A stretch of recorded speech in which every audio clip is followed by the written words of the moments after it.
Assalamualaikum warahmatullahi wabarakatuh. Perkenalkan nama saya Sarina, NIM 2650039. Di sini saya akan mereview kembali materi ketiga rekayasa perangkat lunak. Di sini saya review adalah analisis modeling.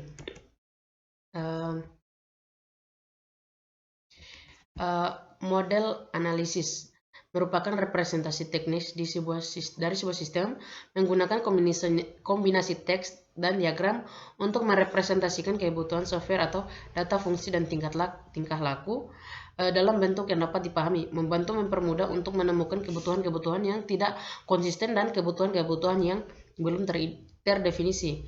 Menggunakan dua pendekatan secara umum, yaitu pendekatan terstruktur dan pendekatan berorientasi objek.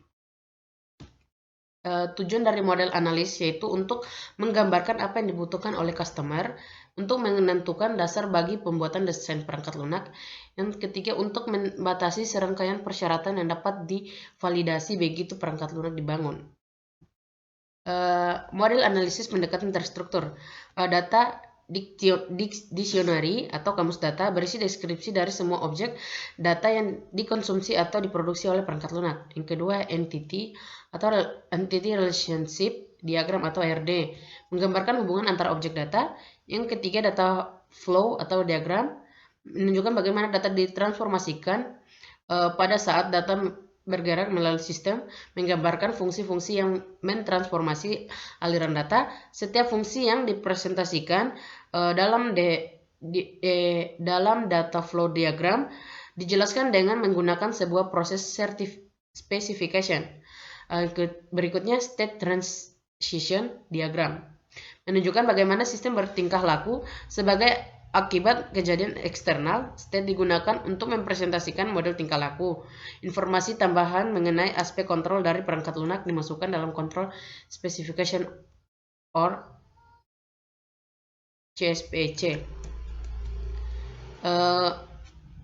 Kemudian ini adalah diagram struktur model analis. Pemodelan data. Yang pertama itu ada elemen, terdiri dari objek data, atribut, dan relasi. Ini adalah contoh objek data, atribut, dan relasi, di mana objeknya adalah manusia. Kemudian atributnya itu ada nama, alamat, dan lain-lainnya, relationship, dan seterusnya. Pemodelan data yaitu terdiri dari cardinality atau menggambarkan jumlah entity yang dapat dihubungkan dengan entity lain melalui relasi one to one, one to many, dengan many to many. Kemudian pemodelan fungsional dan aliran informasi, menunjukkan hubungan antara external entity, proses, dan data item dan data store. DFD tidak menunjukkan prosedur secara detail, tetapi hanya aliran data melalui perangkat lunak. Kemudian DFD tidak dipartisi ke level-level berikutnya yang mempresentasikan aliran informasi dengan lebih detail. Kemudian DVD level 0 disebut juga diagram konteks yang mempresentasikan seluruh elemen sistem. DVD level 0 dipartisi ke level-level berikutnya untuk menggambarkan proses yang lebih detail. Kemudian behavioral modeling terdiri dari mendeskripsikan status sistem yang dapat muncul ketika perangkat lunak digunakan, mendeskripsikan kelakuan sistem atau tools, terdiri dari state transition diagram dengan control specification. Umumnya digunakan pada sistem waktu nyata seperti embedded system dan sistem kontrol. Kemudian behavioral modeling STD, state transition diagram, mempresentasikan tingkah laku dari suatu sistem dengan menggambarkan keadaan atau state dan kejadian yang menyebabkan sistem mengubah keadaan.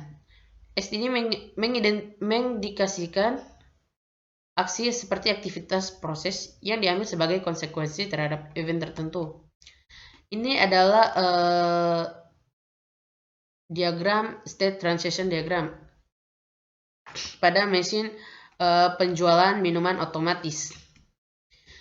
Control specification, fungsi CSPAC sama dengan PSPAC, namun berisi deskripsi dari setiap status yang dapat muncul pada sistem.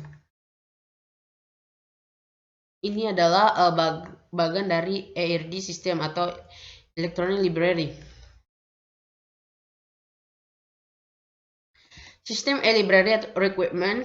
Setiap pengunjung yang ingin membaca pustaka harus mendaftar dulu sebagai member. Terus kemudian proses pendaftaran member dilakukan secara online dengan mengisi sebuah form registrasi member.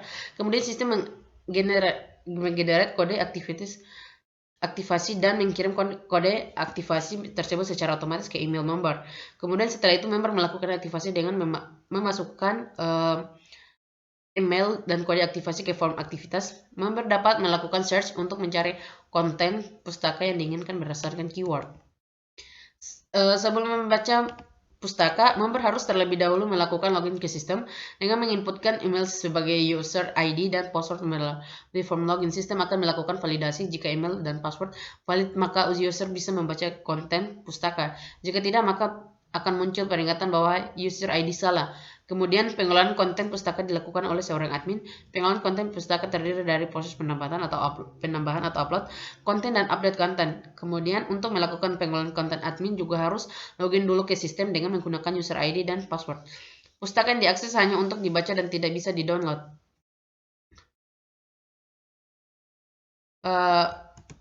Mungkin itu saja yang dapat saya sampaikan.